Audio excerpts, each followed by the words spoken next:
Hello. So I now live in a van, which is a bit of a 360, but almost been here for a while. You will probably recognize the office that I would sit in every single day in a standard three-bedroom house in Torquay. Yeah, now I live in a van. I'm going to catch you all up and give you the highs, the lows, everything so far. So I'm just trying to think, where are we? Start of August, 1st of August, I'm filming this. And when did I move into the van? Late June. So we're talking about a month. There's a lot of bads. There's also a lot of goods. So, go on. Why? Good question. It might seem, and it probably did seem to a lot of people on the internet, a little bit of insanity or a rash decision.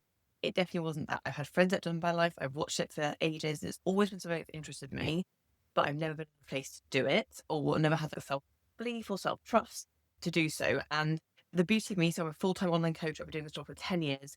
And I'd say that maybe the first year or two. So I was an in-person PT for 5 years, then moved online. And I did use my freedom probably the first year. I did quite a lot of traveling. I moved around, all of the things. Then I just got very stuck in routine in everyday life, which isn't a bad thing.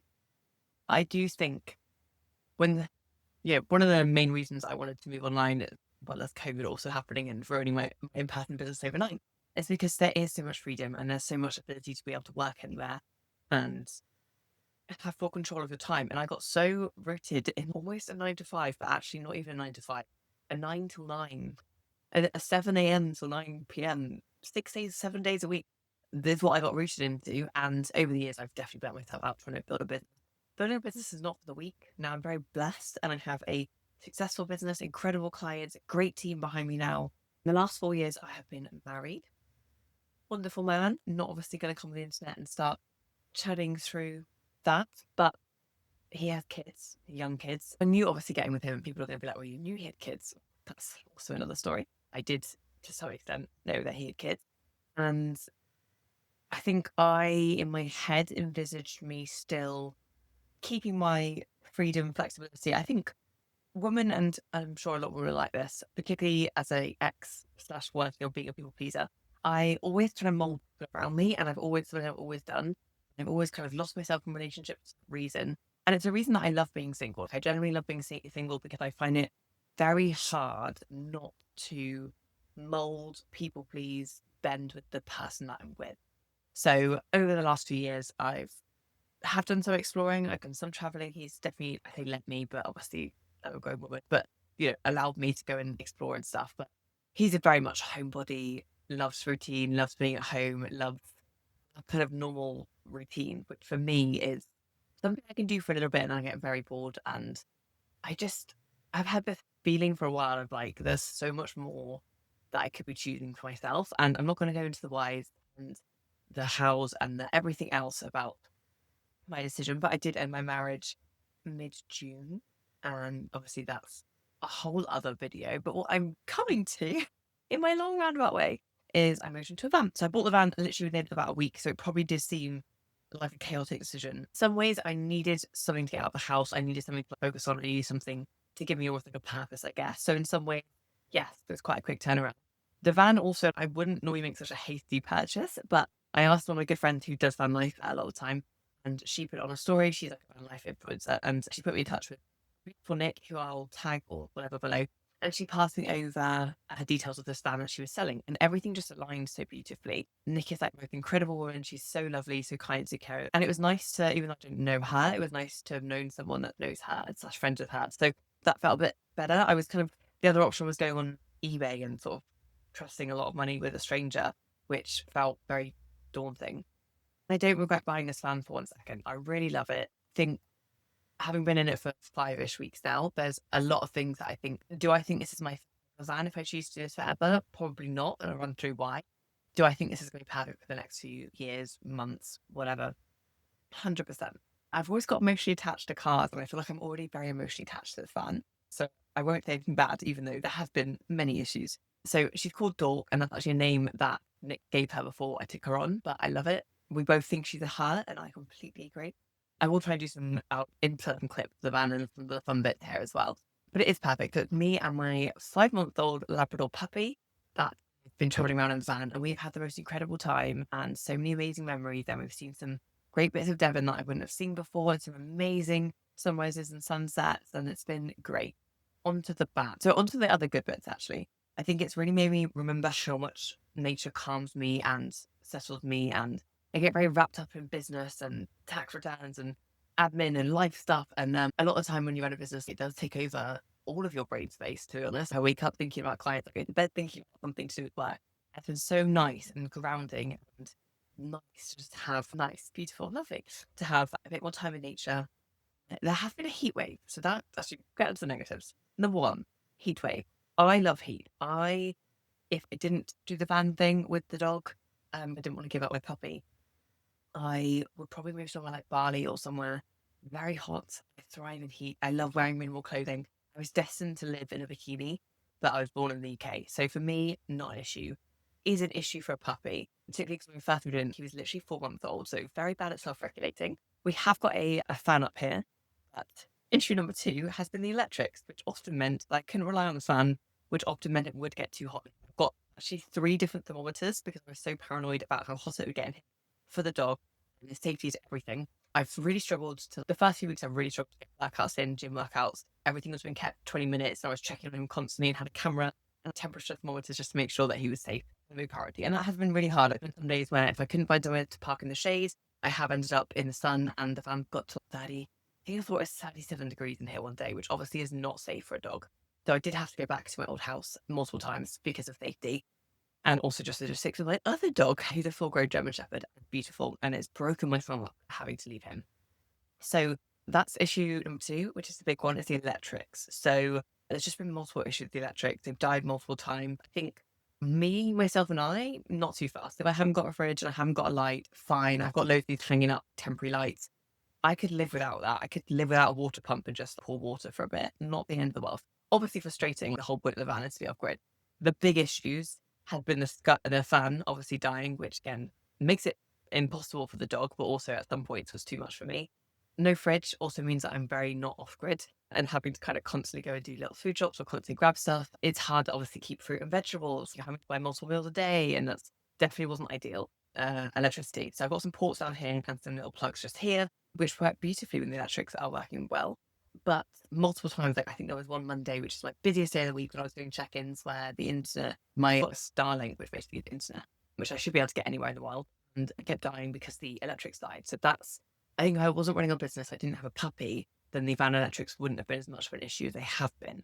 So I've had 5, 6 people separately look at the van. I've had one incredible man hopefully sort it. I'm saying that jinx. So we think the issue is the fridge freezer. Nick hadn't been living in the van for a while, so I don't know if it just not been used as much or whatever, but it basically was sucking up so much energy that overnight, even though I have solar on the roof and I have a battery which charges when I drive, so it shouldn't technically really die unless I overwinter, don't move for a week or so. Particularly this time of year, 'cause it's so sun, I shouldn't be using electricity and power, but it's died so many times and was dying pretty much every night. And it would turn on the second I turned the engine on. It was this whole thing. Because when you read the electrics, it was fine. I've got linked up the electrics in the back, and that all looked fine. Though it took ages for us to realize what the issue was. But he changed all the wiring. He changed a bit behind the fridge. I think he changed some of the fuse sockets, all sorts of stuff. And so far, the last few days, we have got a fridge. We've had the fan on overnight. It's on. Everything's been working. Fingers crossed. So I hope we're out the wood back. Issue number two is a diesel heater. So the diesel heater does not work, which again, not an issue right now because there has been a heat wave. It is going to be an issue that they're going to get cold, which in the UK obviously can happen overnight. So I do need to get that fixed, which is a bit frustrating and was not in the budget, but it is what it is. Those are the main issues. The third issue was that the starter motor died. So I luckily, actually very luckily, went to go and visit a friend who's hot yoga and parked outside her house, went out, get in the van, back, do some calls at my old house or here, and just wouldn't turn on. Wouldn't turn on. So I had to wait for a breakdown cover. Because it was in the middle of a heat wave, it did take in total 3 days for them to actually come and take me, because it wasn't high risk because I was in a residential area. But obviously navigating that around puppies and dogs and other commitments was a lot. And not ideal, I didn't have the van for the best part of the week. But I would so much rather have things like that fixed when I'm local by my friends, literally parked outside my best friend's house. So she just made me dinner and I just caught up with her. So it wasn't that bad, but inconvenient. So yeah, they're the big things. I have also got the MOT due next month. Not gonna lie, I think because I was sleep deprived, underfueled, a bit of an emotional wreck when I bought the van, I feel like I did check MOT, but I definitely didn't because I was looking at so many different vans, I think I just didn't really clock that the MOT was in September. So I need to get it done this month because I'm actually away the first 2 weeks of September, and then it'll be past the date. So that's also not ideal. We're going to keep everything crossed. If not, we're going to start. We're not going to start any fans, but I will be tripling my clients' the cost of working with me. I also won't be doing that, but it won't be fun if the MOT is brutal. So keep everything crossed for me. But there are so many positives. Like, I've really slowed down, had more silence. I think I'm someone that always, when I'm in the house, I always have a podcast on or an educational video or music. Like, I never really have silence. There's been so much just me, the dog in the van with a beautiful view, making our morning coffee, doing our work. I think it's given me a bit more work-life balance. When I've been in the van, I'd argue with all the issues at times, a bit less work-life balance because it's been very busy and a bit chaotic. But I love it. There's no big shower, so that's something I might look at getting do it done at some point. I think I might also look at getting heated water because at the minute I've got a tap with some water. But I think coming into winter, probably am going to want hot water. So there's definitely things I want to work on. Plan of action is the next month of August, just get that MOT, stay locally still. I've got a big trip in September, like I said, so that's going to take over. But once I'm back, I'm going to try and get vaccines for my dog, his puppy passport, and then either just before Christmas we might head over. If not, just after Christmas, my plan is to go and do a few months in Europe, try and chase some slightly warmer weather. I think I have to drive quite far for that, but that's okay. Then yeah, get used to driving the other side of the road, do some more exploring. I have this pull for the Dolomite. That's where I want to go first of all. Probably because I've seen it so much on Instagram recently. I think it's definitely the place to go at the minute. But it does just look insane to do in van life. So that's one of my big goals for next year. I also want to get running with the puppy when he's a bit older, when he's able to, so we can go on nice, beautiful mountain trail runs, which I cannot honestly wait for. But yeah, there's been a lot of adjustments, a lot of learning, I've learned more about vans and electrics and car van things in the last few weeks than I have ever thought I would know. But I love Stork.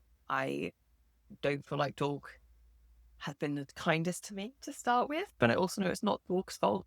Things like starter motors happen and things like electric issues just happen. So hopefully we've kind of solved the bigger issues. We've got the MOT to do, and then fingers crossed I can build that self-trust. I think my big issue is the lack of trust with Dork, because even though I love her and she's a beautiful little space and I love staying in here and I love just, this is my space now, I love it. I feel like I've lost the trust. Like, when I come in here, I'm frantically checking to see if the fridge is on and frantically testing all the quickly.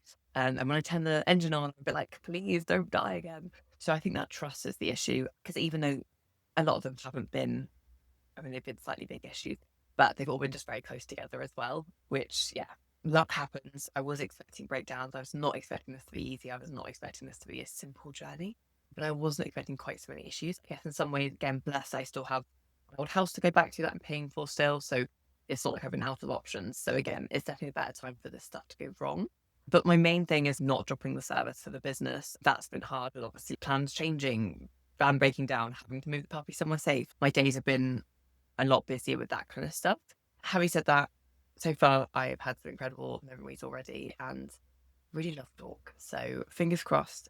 The YouTube channel rather is going to stay very fitness based, very educational based, but there is going to be some van life stuff in here. Like I said, stuff I've liked to watch for ages. It's stuff that I know a lot of other people like to watch. And I think it's a time in life where I'm going to try and find other parts, I guess, to my identity. I think for so long, my whole identity has been online fitness coach, which isn't a bad thing. And I'm not obviously losing that part of me.